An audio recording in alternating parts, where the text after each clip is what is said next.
Est-ce bien nécessaire de ficher les personnes jouant, selon les termes mêmes d'un décret, un rôle institutionnel, économique, social ou religieux significatif?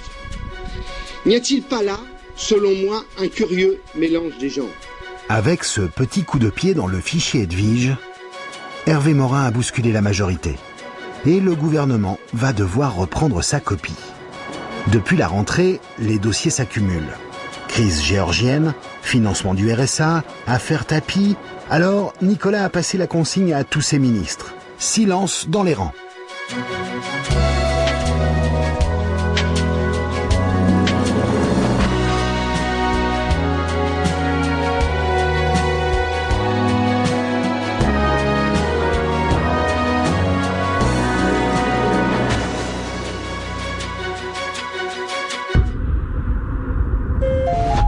Pendant des années, ils ont fait partie de la même famille politique. François et Hervé Morin étaient à l'UDF. C'est peut-être pour ça que les deux rivaux, l'un au gouvernement, l'autre dans l'opposition, ont organisé leur université d'été au même moment à moins de 100 km l'un de l'autre. De quoi perdre la boussole politique. Écoutez, il n'y en a qu'un seul parti au centre qui a l'autonomie, l'indépendance financière, un groupe parlementaire à l'Assemblée nationale, probablement un au Sénat, qui compte aujourd'hui 8000 militants, qui a organisé un congrès et qui organise ses premières universités d'été. Pour vous, le Grand Parti du Centre, c'est le nouveau centre? C'est le seul. Il faut dire que quand on écoute François, l'autre centriste... Pour mener le combat sur l'affaire Tapie, si on n'avait pas été là, qui aurait été là?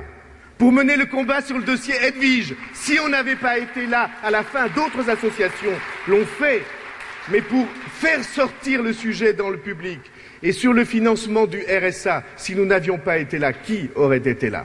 Eh bien, c'est notre honneur d'être là, même quand les autres renoncent à se faire entendre. Ça, c'est pour l'autre François, Hollande. En fait, le centre, selon le Béarnais, c'est celui de l'opposition radicale à Nicolas.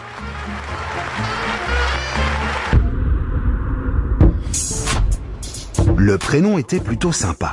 Et pour plus de discrétion, le décret avait été signé par François Fillon au début de l'été. Seulement voilà, en cette rentrée, le fichier Edwige cristallise toutes les oppositions, du centre jusqu'à la gauche associative. C'est un système dans lequel on met dans un même traitement des gens que la police soupçonne d'être un jour délinquants, ce qui est en soi scandaleux, mais en plus on mélange ces gens qui sont soupçonnés par la police avec des élus politiques, des responsables associatifs, syndicaux, des citoyens qui, au contraire, ont du mérite à faire vivre la démocratie. Selon vous, c'est une présomption de culpabilité? Oui, c'est une présomption de culpabilité, et puis c'est surtout le mélange entre les militants, les gens qui gênent le gouvernement parce qu'ils ne sont pas d'accord, avec les délinquants.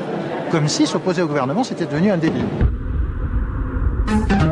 Mercredi, c'était la fête à Michel Alliot-Marie. Mais les journalistes n'étaient pas au courant. Nous ne savions pas que c'était votre anniversaire, madame. C'est parce que vous ne consultez pas les fichiers. Nous n'avons pas le droit.